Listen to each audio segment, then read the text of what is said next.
ഇന്ന് നിങ്ങൾക്ക് വേണ്ടിയിട്ട് ചെയ്യാൻ പോകുന്ന റെസിപ്പി എന്ന് പറയുന്നത് ഒരു ബേസിക് വാനില സ്പോഞ്ച് കേക്ക് ആണ്. അപ്പോൾ ഒട്ടും വൈകുന്നില്ല, എങ്ങനെയാണ് ഉണ്ടാക്കുന്നതെന്ന് നമ്മൾക്ക് നോക്കാം.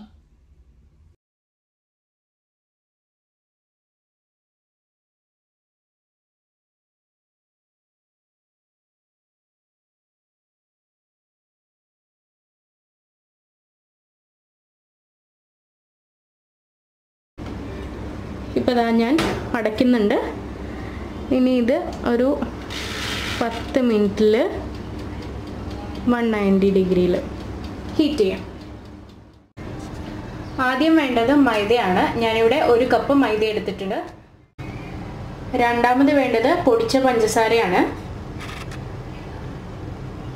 ഈ പൊടിച്ച പഞ്ചസാര ഇതിൽ ഞാനിപ്പം എടുത്തു വെച്ചിരിക്കുന്നത് 1/2 കപ്പേ ഉള്ളൂ. 1/4 കപ്പ് പഞ്ചസാര നമ്മൾക്ക് മൊത്തം വേണം കേട്ടോ. പിന്നെ വേണ്ടത് ഒരു 1/4 കപ്പ് ഓയിൽ, സൺഫ്ലവർ ഓയിലാണ് എടുത്തിട്ടുള്ളത്. ഒരു 4 കോഴിമുട്ട. ഇത് ഫ്രിഡ്ജിൽ വെച്ചിട്ട് ഒരിക്കലും കോഴിമുട്ട എടുക്കരുത് കേട്ടോ. നമ്മൾ എപ്പോഴും കേക്കിൻ്റെ വീഡിയോസൊക്കെ കാണുമ്പോൾ അറിയുന്ന കാര്യമല്ലേ. അപ്പോൾ ഫ്രിഡ്ജിൽ വെച്ചിട്ട് എടുക്കരുത്. റൂം ടെമ്പറേച്ചറിലുള്ള മുട്ടയാണ് എടുക്കേണ്ടത്. 4 കോഴിമുട്ട ഞാൻ എടുത്തിട്ടുണ്ട്. ഇനി നമ്മൾക്കിത് മഞ്ഞയും വൈറ്റും സെപ്പറേറ്റ് ആക്കാനുണ്ട്. അടുത്തത് വേണ്ടത് ബേക്കിംഗ് പൗഡറാണ്. ബേക്കിംഗ് പൗഡർ ഒരു 1/4 ടേബിൾ സ്പൂൺ ബേക്കിംഗ് പൗഡർ വേണം. 1 ടേബിൾ സ്പൂൺ പാൽപ്പൊടി. നിങ്ങൾക്ക് ഇഷ്ടമുള്ള പാൽപ്പൊടി ഏതാണ് നിങ്ങളുടെ കയ്യിൽ ഉള്ളതെന്ന് വെച്ച് കഴിഞ്ഞാൽ അതെടുക്കാം കേട്ടോ. ഇനി വേണ്ടത് 1 നുള്ളു ഉപ്പ്, 1/2 ടീസ്പൂൺ വനില എസൻസ് വേണം. പിന്നെ ആ കേക്കൊക്കെ ഉണ്ടാക്കി കഴിയുമ്പോഴത്തേക്കും ഒന്ന് ഡെക്കറേറ്റ് ചെയ്യാൻ വേണ്ടിയിട്ട് നല്ല ഫ്രഷ് ചെറീസ് എടുത്തിട്ടുണ്ട്, ഉണ്ടല്ലേ. ഇനി ചെയ്യേണ്ടത് നമ്മളുടെ പൊടികളൊക്കെ ഒന്ന് അരിച്ചെടുക്കുക. ഒരു 2 തവണ അരിച്ചെടുക്കണം, അപ്പോഴേ എല്ലാം നന്നായിട്ട് മിക്സ്ഡ് ആവുള്ളൂ കേട്ടോ. അപ്പോൾ അതാ ഞാൻ അരിക്കാൻ വേണ്ടിയിട്ടൊരു അരിപ്പ് എടുത്തിട്ടുണ്ട്. ഇതിനകത്തേക്ക് മൈദപ്പൊടി ഇട്ട് കൊടുക്കുക.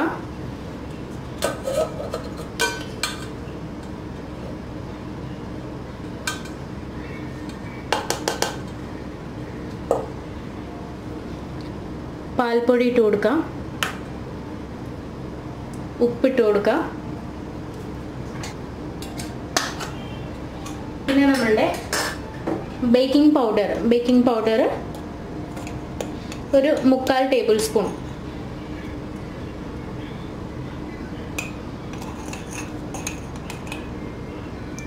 ഒരു കപ്പ് മൈദയ്ക്ക് 1/4 ടേബിൾ സ്പൂണോളം ബേക്കിംഗ് പൗഡർ കേട്ടോ.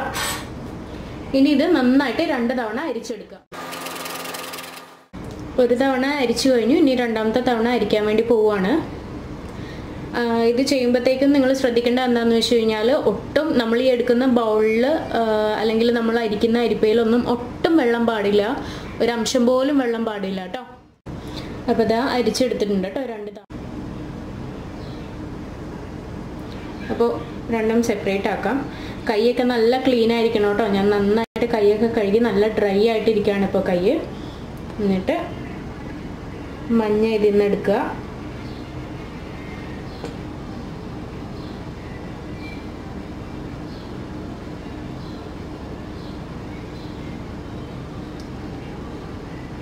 മഞ്ഞ ഇട്ട് കൊടുത്തിട്ടുണ്ട്.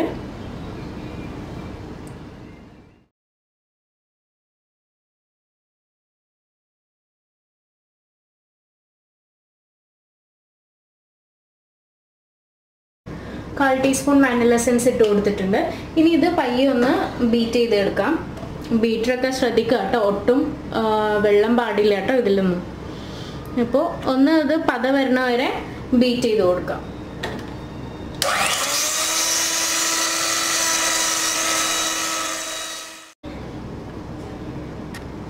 ഇതാ ഇപ്പോൾ കണ്ടില്ലേ, പത വന്നിട്ടുണ്ട്. ഇനി ഇതിലേക്ക് പഞ്ചസാര ഇട്ട് കൊടുത്തിട്ട് നന്നായിട്ട് ബീറ്റ് ചെയ്തെടുക്കാം.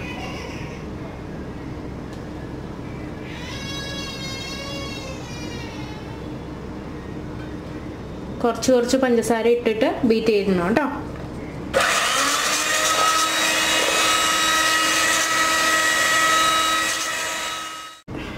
അപ്പോൾ ദാ നന്നായിട്ട് നമ്മളുടെ എഗ്ഗ് ബീറ്റ് ചെയ്തെടുത്തിട്ടുണ്ട്. ഇത് കണ്ടില്ലേ, ഒരു ക്രീമി ടെക്സ്ചറാണ് കേട്ടോ. നല്ലതായിട്ട് ബീറ്റ് ചെയ്തെടുത്തിരിക്കുന്നതാണ്. അപ്പോൾ ഇതാ എഗ് വൈറ്റ് നന്നായിട്ട് ബീറ്റ് ചെയ്ത് വെച്ചിട്ടുണ്ട്.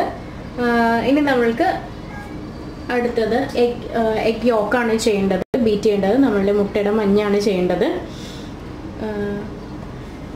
ഞാൻ നിങ്ങൾക്ക് ഇതിൻ്റെ ടെക്സ്ചർ കാണിച്ചു തരാം കേട്ടോ.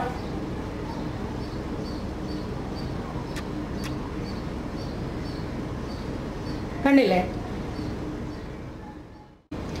നന്നായിട്ട് കഴുകി തുടച്ച ഒരു വെള്ളമൊന്നുമില്ലാത്ത ഒരു ഫോർക്ക് എടുക്കുക. ഫോർക്ക് എടുത്തിട്ട് അതിലേക്ക് ഒരല്പം വാനില എസൻസ് ചേർത്ത് കൊടുക്കുക.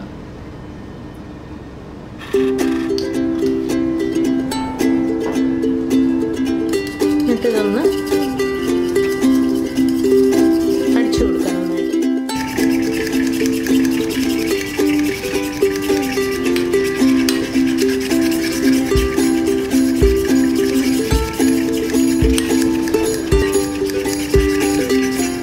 അടിച്ചു കൊടുക്കുക. ഇങ്ങനെ അടിച്ചതിന് ശേഷം അതിലേക്ക് ഓയിൽ ഒഴിച്ചു കൊടുക്കുക.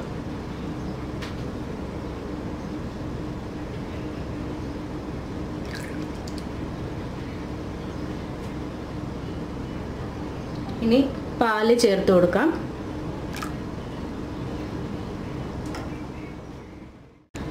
അപ്പോൾ നേരത്തെ നമ്മൾ പഞ്ചസാര കാണിച്ചപ്പോഴത്തേക്കും പറഞ്ഞില്ലായിരുന്നോ കുറച്ചുകൂടി പഞ്ചസാര മാറ്റി വെച്ചിട്ടുണ്ടെന്ന്. അപ്പോൾ ആ പഞ്ചസാര ഇതിലേക്ക് ഈ ടൈമിൽ ഇട്ട് കൊടുക്കാം. എന്നിട്ടിത് നന്നായിട്ട് മിക്സ് ചെയ്ത് കൊടുക്കാം. പഞ്ചസാര ഇതിൽ അലിയണം നന്നായിട്ട് കേട്ടോ. ഞാൻ പൊടി ഇട്ട് കൊടുക്കുന്നുണ്ട്.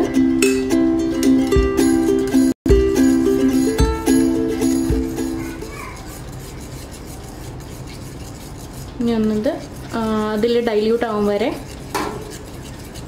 ഇളക്കിക്കൊണ്ടേയിരിക്കാം. അത് കഴിഞ്ഞിട്ട് ഇതൊന്ന് അതിൽ അലിഞ്ഞ് കഴിയുമ്പോഴത്തേക്കും അടുത്ത പൊടി ഒരു ടേബിൾ സ്പൂൺ പൊടി കൂടെ ഇട്ടിട്ട് അതിലേക്ക് ഇട്ടിട്ട് ഇതുപോലെ തന്നെ സെയിം പ്രൊസീജിയർ ചെയ്യാം. അപ്പോൾ നമ്മൾക്ക് അങ്ങനെ എല്ലാം ചെയ്തെടുക്കാം. ഇപ്പോൾ ഇതാ അങ്ങനെ മിക്സ് ചെയ്തെടുത്തിട്ടുണ്ട്. അയ്യോ ഇതെന്താ കേക്കിൻ്റെ ബാറ്റർ ഇങ്ങനെ ഇരിക്കണേ എന്ന് നിങ്ങൾ വിചാരിക്കേണ്ട. കാര്യം എന്താണെന്ന് വെച്ച് കഴിഞ്ഞാൽ നമ്മൾ എഗ് യോക്ക് മാത്രമല്ലേ അതിലിപ്പം ആഡ് ചെയ്തിട്ടുള്ളൂ. ഇനി ഇതിൽ നിന്ന് നമ്മളുടെ എഗ് വൈറ്റ് കുറച്ചെടുക്കുക. ഒരു 2 സ്പൂൺ എഗ് വൈറ്റ് എഗ് യോക്കിലേക്ക് ഇട്ട് കൊടുക്കുക.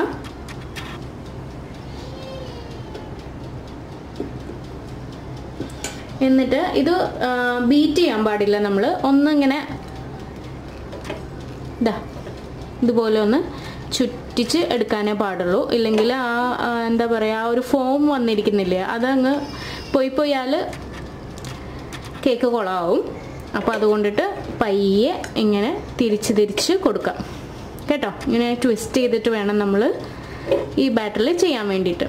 ഇതിപ്പം വൈറ്റ് ഇതിലേക്ക് 2 സ്പൂൺ മാത്രമേ ഞാൻ ആഡ് ചെയ്തിട്ടുള്ളൂ. അതെന്താ കാര്യം എന്ന് വെച്ച് കഴിഞ്ഞാൽ നമ്മളുടെ ഈ എഗ് വൈറ്റിലേക്ക് ഇനി നമ്മൾ ഈ എഗ് യോക്കും അതുപോലെ നമ്മളുടെ പൊടിയൊക്കെ കൂടി മിക്സ് ചെയ്ത് വെച്ചിരിക്കുന്നത് ഇതിലേക്ക് ആഡ് ചെയ്യുമ്പോഴത്തേക്കും നന്നായിട്ടൊന്ന് മിക്സ് ആവാൻ വേണ്ടിയിട്ടാണ് ആദ്യമേ കുറച്ച് എഗ് വൈറ്റ് മാത്രം ബീറ്റ് ചെയ്ത് വെച്ചിരിക്കുന്നത് എങ്ങനെ ഇതിലേക്ക് ചേർത്തിട്ട് ഇതുപോലെ ചെയ്യുന്നത് കേട്ടോ.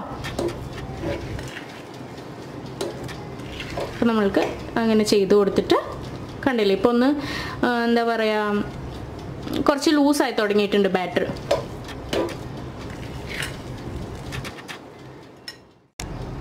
ഇതാ കണ്ടില്ലേ. അപ്പം നമ്മൾ ഇങ്ങനെ റെഡിയാക്കി വെച്ചിട്ടുണ്ട്. ഇനി നമ്മളുടെ എഗ് വൈറ്റ് എടുക്കാം. എന്നിട്ട് ഇതിലേക്ക് നമ്മളുടെ ഈ എഗ് യോക്കിൻ്റെ ബാറ്റർ ഇട്ട് കൊടുക്കാം. അപ്പോൾ ഇതാ ഞാൻ നമ്മളുടെ എഗ് യോക്കിൻ്റെ മിക്സ് അതിലേക്ക് ഇട്ട് കൊടുത്തിട്ടുണ്ട്. ഇനി നമ്മൾ നേരത്തെ എഗ് യോക്കിൽ ചെയ്ത അതേപോലെ തന്നെ ഇതിലും ചെയ്ത് കൊടുക്കാം. അതായത് ഇങ്ങനെ എടുത്ത് ഞാനിവിടെ യൂസ് ചെയ്യുന്ന എൻ്റെ കയ്യിൽ സ്പാച്ചുല ഇല്ല. നിങ്ങൾക്ക് സ്പാച്ചുല ഉണ്ടെങ്കിൽ അത് യൂസ് ചെയ്താൽ മതി. ഒരു വുഡൻ ഇതാണ് എടുത്തിരിക്കുന്നത്. അപ്പോൾ ഞാൻ ഈ കയ്യിൽ വെച്ചിട്ടാണ് ഞാനിങ്ങനെ ചെയ്ത് കൊടുക്കുന്നത്. കണ്ടില്ലേ ഇങ്ങനെ മിക്സ് ചെയ്ത് കൊടുക്കാം. പിന്നെ നിങ്ങൾ ഇത് ചെയ്ത് കഴിയുമ്പോൾ ഒരു കാര്യം ഉറപ്പ് വരുത്തുക, ഈ വൈറ്റ് ഇടയ്ക്കിടയ്ക്ക് ഇങ്ങനെ ഉണ്ടാവരുത്. അപ്പോൾ എന്താണെന്ന് വെച്ചാൽ നമ്മൾ കേക്ക് ഉണ്ടാക്കി കഴിയുമ്പോൾ ഈ മഞ്ഞുകട്ട ഒക്കെ കിടക്കണ കണ്ടിട്ടില്ലേ അതുപോലെ ആ വൈറ്റ് മാത്രമായിട്ട് ഇങ്ങനെ തെളിഞ്ഞു കാണും. അപ്പോൾ അങ്ങനെ ഇല്ലാതിരിക്കാൻ വേണ്ടിയിട്ട് അതൊന്ന് ഉറപ്പ് വരുത്തുക. ഇനി ഇതിങ്ങനെ ഒന്ന് മിക്സ് ചെയ്ത് കൊടുക്കാം. ഒരു കാര്യം ഞാൻ നിങ്ങൾക്ക് ഉറപ്പ് തരാം, നല്ല സൂപ്പർ ഫ്ലഫി. നിങ്ങൾ ഇതുവരെ ട്രൈ ചെയ്തിട്ട് നിങ്ങളുടെ കേക്കൊക്കെ ഫ്ലോപ്പ് ആയിട്ടുണ്ടെങ്കിൽ ഇതൊന്ന് ട്രൈ ചെയ്ത് നോക്ക്. ഷുവറാണ്, 100% ഷുവറാണ് നിങ്ങൾക്ക് നല്ല അടിപൊളി സോഫ്റ്റ് ഫ്ലഫി കേക്ക് കിട്ടും എന്നുള്ളത്, നല്ല സ്പോഞ്ചി ആയിട്ടുള്ള കേക്ക് കിട്ടും എന്നുള്ളത്. അപ്പോൾ ഇതാ ഇങ്ങനെ മിക്സ് ചെയ്ത് കൊടുക്കാം കേട്ടോ നമുക്ക്. ഇനി ഞാനിതിലേക്ക് നേരത്തെ പറയാത്ത ഒരു ഇൻഗ്രീഡിയൻറ്റ് ആഡ് ചെയ്യുന്നുണ്ട്. നിങ്ങൾക്ക് എൻ്റെ കയ്യിൽ ഉണ്ടായിരുന്നോണ്ടാണ് കേട്ടോ ഞാൻ ആഡ് ചെയ്യുന്നത്, ഇല്ലെങ്കിലും കുഴപ്പമൊന്നുമില്ല. ഇതാ കുറച്ച് ക്രാൻബെറീസ് എൻ്റെ കയ്യിലുണ്ട്, അത് ഞാൻ ഇട്ട് കൊടുക്കുന്നുണ്ട് ഇതിലേക്ക്. നട്ട്സോ ക്രാൻബെറീസോ അതല്ലെങ്കിൽ ടൂട്ടി ഫ്രൂട്ടിയോ എന്ത് വേണമെങ്കിലും നിങ്ങൾക്ക് ഇതിലേക്ക് ഇട്ട് കൊടുക്കാം കേട്ടോ. ഞാൻ കുറച്ച് ആഡ് ചെയ്തിട്ടുണ്ട്. ഇനി ഇത്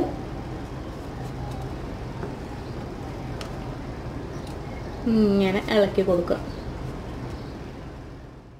ഇപ്പോൾ ഇതാ ഓയിൽ വെച്ചൊന്ന് ഗ്രീസ് ചെയ്തിട്ടുണ്ട്. ഇനി നമ്മൾക്ക് ഡസ്റ്റ് ചെയ്ത് കൊടുക്കാം. ഇപ്പോൾ ഇതാ മൈദപ്പൊടി ഇട്ട് കൊടുത്തിട്ടുണ്ട്. ഇനി ഇതൊന്ന് നമ്മൾക്ക് ഡസ്റ്റ് ചെയ്യാം. അപ്പോൾ ഇതാ ഡസ്റ്റ് ചെയ്ത് കഴിഞ്ഞു. ഇനി നമ്മൾക്ക് നമ്മളുടെ ബാറ്റർ ഇതിലേക്ക് ഇട്ട് കൊടുക്കാം.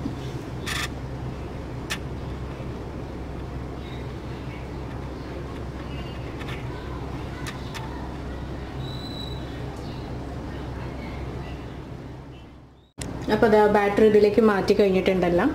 ഇനി ഇതൊന്ന് ടാപ്പ് ചെയ്ത് കൊടുക്കാം. അപ്പോൾ ഇതാ അതിൻ്റെ ബബിൾസ് ഒക്കെ വരുന്നുണ്ടോ മുകളിലേക്ക്, അങ്ങനെ ബബിൾസ് ഉള്ളതൊന്ന് പോകാൻ വേണ്ടിയിട്ടാണ്.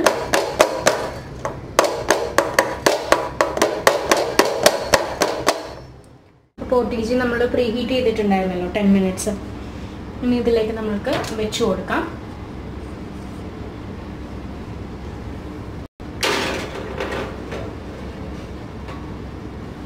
വെച്ച് കൊടുത്തിട്ടുണ്ട്, അടച്ചു കൊടുക്കാം. ഇനി ഇതൊരു 170 ഡിഗ്രിയിൽ ഇട്ടിട്ട് ഒരു 30 മിനിറ്റ്സ് നമ്മൾക്ക് ബേക്ക് ചെയ്യാൻ വെക്കാം. കറക്റ്റ് 30 മിനിറ്റ് മതി കേട്ടോ.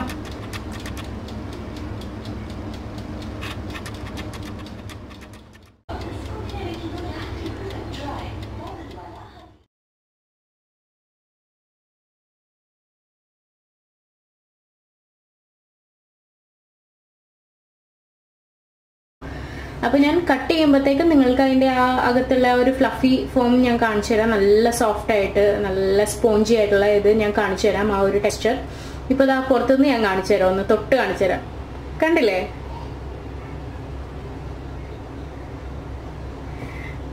നന്നായിട്ട് കിട്ടിയിട്ടുണ്ട്. താഴെ ഒന്ന് കരിഞ്ഞു പിടിക്കുകയോ ഒന്നും ഇല്ല.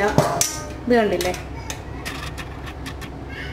കണ്ടോ? കരിഞ്ഞൊന്നും പിടിച്ചിട്ടില്ല.